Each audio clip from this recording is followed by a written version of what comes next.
Hello दोस्तों, आप सभी का स्वागत करते हैं अपने YouTube चैनल प्रकाश जे पर। फिर से जैसा कि कल हम पढ़े थे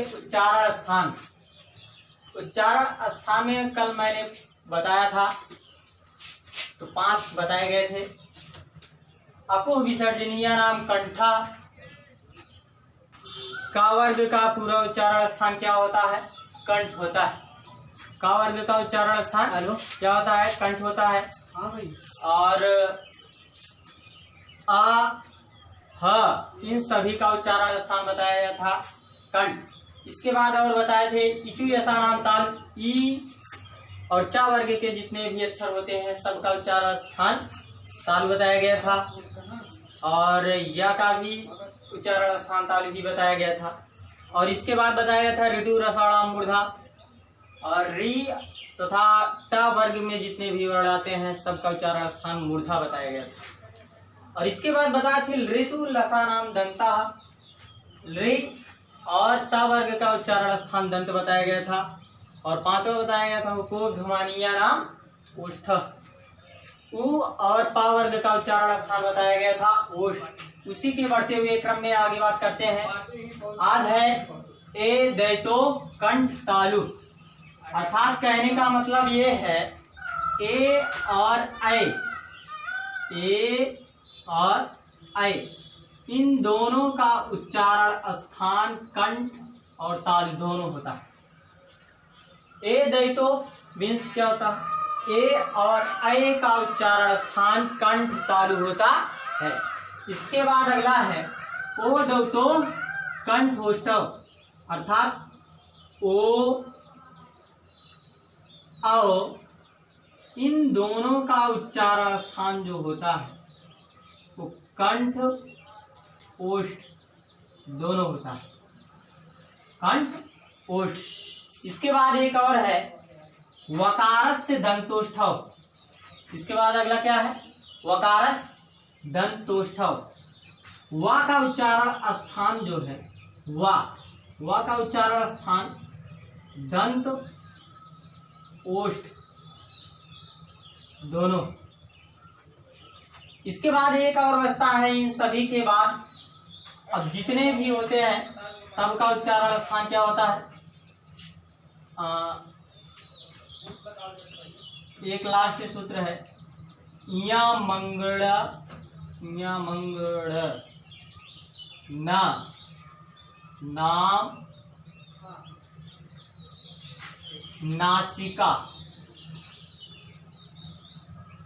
न्या मंगड़ना नाम नासिका, अर्थात न्या म अंगा ड़ न इन सभी का उच्चारण स्थान नासिका होता है, अर्थात नाक। शायद इसको बोल के भी देख सकते हैं या तो नाक से आवाज आती, इसलिए इसको नासिका कहा जाता है। आज का ये टॉपिक समाप्त होता है उच्चारण स्थान का। इसके बाद आता है आज ये जो सेशन है ये बहुत ही इम्पोर्टेंट है टॉपिक, घोष अघोष अल्पप्राण महावर्ण। इसके बाद देखते हैं ये किसे कहा जाता है। वायु प्रक्षेप की दृष्टि से वर्ण 2 प्रकार के होते हैं। वायु प्रक्षेप की दृष्टि से वर्ण 2 प्रकार के होते हैं। कौन कौन से होते हैं? एक अल्प प्राण होता है, दूसरा महाप्राण होता है। एक अल्प प्राण होता है, दूसरा महाप्राण होता है।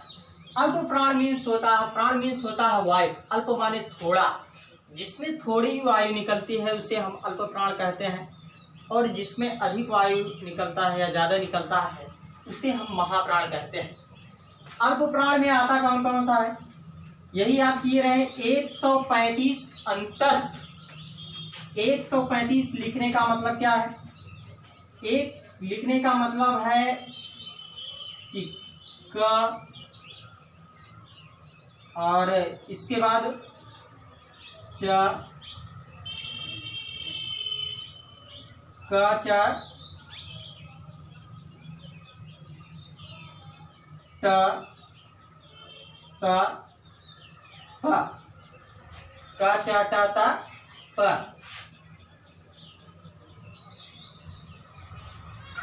क वर्ग कितने होते हैं? तो वर्ग कल नहीं, इसके पहले वाले वीडियो में मैंने बताया था कि वर्ग जो होते हैं वो 5 होते हैं। कौन कौन से होते हैं? क वर्ग, च वर्ग, ट वर्ग, त वर्ग, प वर्ग।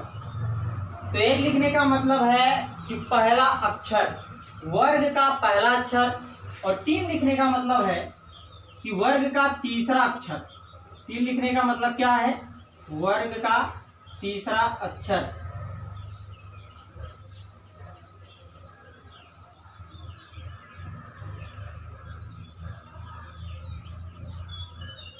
और 5 लिखने का मतलब है वर्ग का अंतिम अक्षर, वर्ग का अंतिम अक्षर।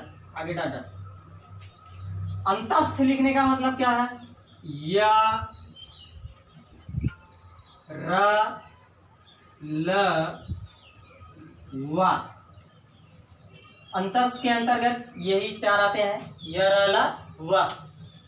तो अल्प प्राण में कौन कौन से वर्ण आते हैं? 135 अंतस्थ। इसको ना भी याद करें तो भी चल जाएगा, ये सूत्र सिर्फ याद रहे तो काम हो जाता है। 135 अंतस्थ। इसके बाद दूसरा है महाप्राण। महाप्राण, महाप्राण जिसमें वायु ज्यादा निकलता है उसे हम महाप्राण कहते हैं। इसके अंतर्गत कौन कौन से आते हैं? 24 पुष्प। 2 लिखने का मतलब है वर्ग का दूसरा अक्षर, और 4 लिखने का मतलब है वर्ग का 5वां अक्षर, तो वर्ग का चौथा अक्षर। तो 2 में आ जाएगा ख, और 4 में आ जाएगा घ। इसी प्रकार आगे भी है, वर्ग के सभी अक्षर जो है इसमें दूसरे और चौथे करके आते हैं। और उसमें में क्या आता है? श, श,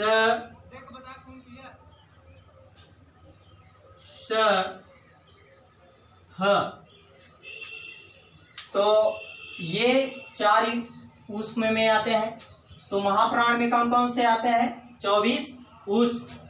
अल्प प्राण में 135 अंतस्थ। इसके बाद आता है अगला हमारा, नाद की दृष्टि से वर्ण 2 प्रकार के होते हैं।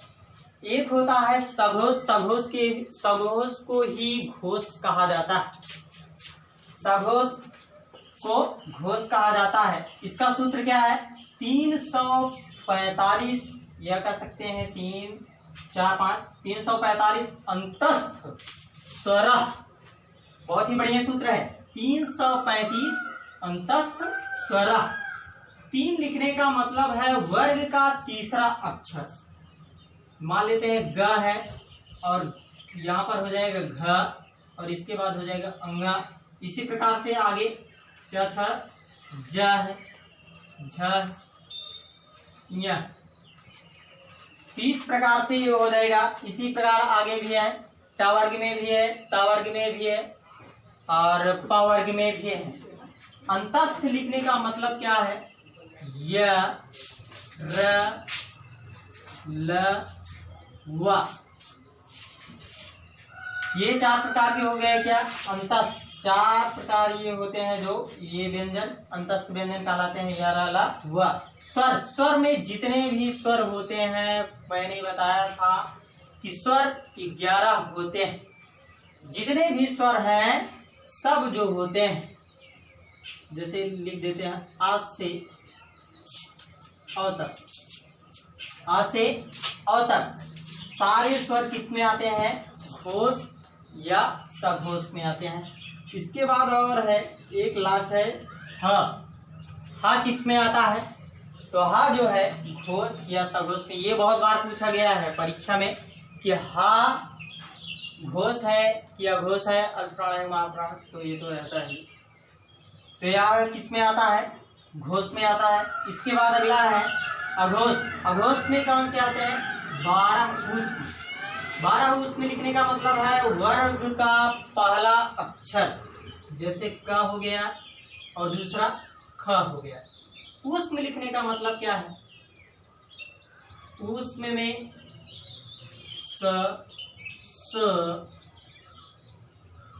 सा। यहाँ पर ध्यान दीजिएगा, ऊष्म में सिर्फ हा ही एक ऐसा अक्षर है जो अघोष में नहीं रहता है। हा ही एक ऐसा अक्षर है जो अघोष में नहीं रहता है, इसलिए इसको हम नहीं लेते हैं। यह हा जो है वह सघोष में या घोष में चला गया है। इस प्रकार से आज यह हमारा टॉपिक समाप्त होता है। आज के लिए बस इतना ही। फिर मिलते हैं अगले वीडियो में। थैंक यू, धन्यवाद।